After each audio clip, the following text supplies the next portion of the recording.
Okay, we'll start with the 2019 paper and then we'll finish off until 2022. I think we can finish off on time as long as you'll give me answers faster. Right. Starting with the 2016 paper, an industry with a small number of firms producing either a standardized or differentiated product. Standardized means homogeneous. Everyone is producing the same thing. Or a differentiated product is what case. Competitive industry, a monopolistically competitive industry, a oligopoly, monopoly, pure competition. What do you think? Small number of firms, the product is either standardized or differentiated. Very easy one, guys. What is this? This is what you call an oligopoly, right? Small number of firms, right? You don't even need this part. When they say small number of firms, that is oligopoly. Because if it is large number of firms, then perfect or monopolistically competitive. One firm monopoly, the moment they say small number of firms, you can say it's oligopoly. And in an oligopoly, you might have a standardized product. Now, for example, let's say like Dialog, Mobitel, Airtel. Look at all their data package and the not the packages, the data and the calls. Same, no. Whether you take a call from a Dialog phone or a Mobitel phone, is there a difference? No, right? You can hear the fellow the same way, and this thing, that's what you call a standardized product. Then differentiated, let's say for example, think of newspapers, the Sunday Observer and the Sunday Times. Few newspapers, but it's differentiated. One fellow will have fun day time, one fellow will put a hit ad, right? Another fellow might have something else, right? Different things are there inside the paper, differentiate.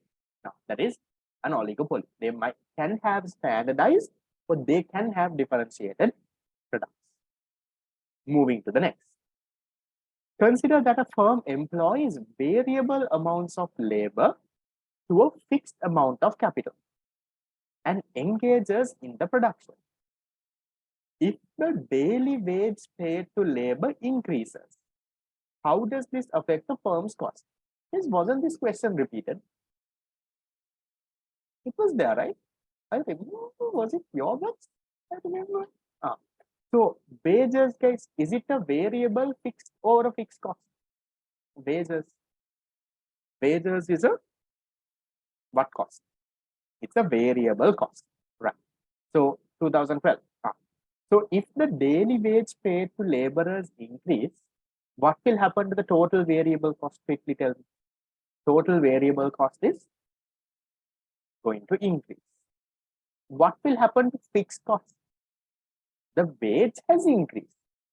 Fixed cost, there won't be a change, right? It's not affecting the fixed cost. No, fixed cost is constant. What will happen to total cost? Variable cost is increasing. Fixed cost is constant. Total cost will also increase because total cost is the addition of this and this. No? So when one of it increases, total cost will increase. So which one is our answer then? That says variable cost increasing, fixed cost constant, and total cost increasing. Number 4. So this is like a question when you're very lucky. Then the same question gets repeated the next day. That is like you are like lucky. But usually they don't. They make at least a small change. But 2019 people are lucky fellows. That's like a free mark if you have done the past paper and go. Next one. Consider a farmer who grows banana, operates in a perfectly competitive market. Okay. If the market price falls in the short run, the farmer should do what? Think, guys.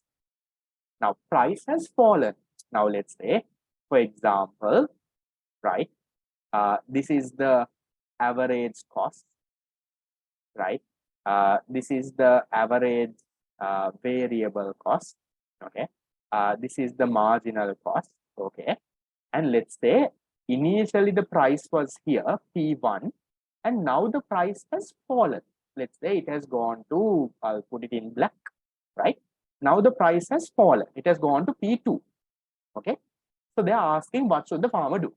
The farmer should increase production until the new price equals average total cost, increase production to offset the fall in price, discontinue the production if the new price is less than marginal revenue, continue to produce only if the new price covers average fixed cost, continue to produce only if the new price covers average variable cost. Think, guys. What do you think? What is the condition for production here? As long as your price is enough to cover your average variable cost, you will continue. In a perfectly competitive market, in the short run, as long as your price is enough to cover your ABC, that means if the price is equal or more than the average variable cost, then you will continue. So which answer talks about that? Answer number 5, right? They will continue to produce even if this. Now, why are the other ones wrong then? Right? Why is the fourth one wrong? Continue to produce only if they can cover AFC. We don't care about average fixed cost, right? Our condition is if you can cover the variable cost. Wrong. Third one, discontinue production if the new price is less than marginal revenue. No, guys. The price is always equal to marginal revenue. So this price is less than marginal revenue and all that is wrong. Price is equal to marginal revenue is equal to average revenue. You can't say that. Increase production to offset the fall in price. That again doesn't make sense. No? You will produce at the point where MR equals MC. Just because the price falls, now see, earlier, look at this, look at my diagram, okay? Earlier, MR equals MC here at the output level of Q1. Now, when the price has fallen, MR equals MC is here, let's say Q2. Just because the price has fallen, will you increase your production? No. Even when the price falls, you will produce where MR equals MC. You're not going to just increase production, because if you increase production, MC increases even more, you will make a loss.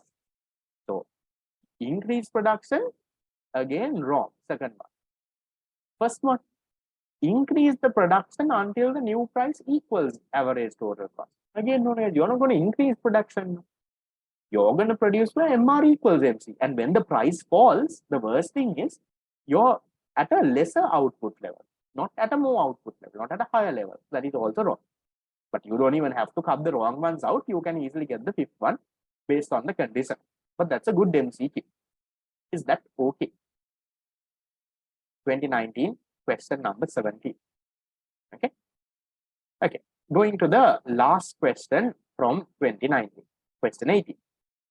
If one firm in a perfectly competitive industry experiences a technological breakthrough that lowers only that firm's cost of production. So let's say there were 1,000 farmers. One farmer has found a way to, let's say what, grow some crops with some machine or something, right? He doesn't have to wait for 6 months for the crop output to come. He has found some technology where the output is coming in 1 month, okay? Which of the following correctly describes the effect on the firm's price, output, and profit? Can you think and tell me, guys? There are 1,000, okay, let's say there are 100,000 farmers. One fellow out of that 100,000 has found a new technology, something he has found. Okay, and then that is reducing his cost. Yes. Because of that, what do you think will happen to the price in the market? We should probably describe the effect on this firm's price. Yes, will this firm's price change? Think, guys. They are 1 out of 100,000. They are still what? They are still a price taker, right? They can't just because they have found something, they can't go and change, and no point changing also. They're still a price taker. So will the price change? Price won't change. So I will put an equal sign here, remain constant. What can you tell about this firm's output? Now they have found some technological breakthrough and all. What will happen to this firm's output now? This firm's output might increase, no? Earlier, if they produce 100 kilos of rice, now they might be able to produce 200 kilos, double the efficiency. Fine. What can you tell about this firm's profit? What has happened? Price has remained the same, but they say that the technological breakthrough has lowered their cost. So what will happen to this firm's profit then? This firm's profit will increase, right? Because why? Because their cost has come down. That they have given in the example, yeah, lowers their cost. So profit might go up. So which one is the answer? Which one is talks about price remaining the same, output and profit increasing? Price remaining the same, output and profit increasing. Answer number 4. Now, easy ones, right? Not that hard. Okay, 2019, how much did you get correct? Question 15, 16, 17, 18. There were 4 questions. 4 out of 4. Good. Right. So I'm guessing, yes, I'm guessing that you are getting better at it, right? Compared to where you all were maybe last class. Questions are getting easier now. You see the same format coming again and again. Okay, right? We'll properly see this in the 2022 paper, right? We'll think that you are a 2022 A-level student. After doing all those papers, how will the 2022 paper be for you? We'll come to that at the ending.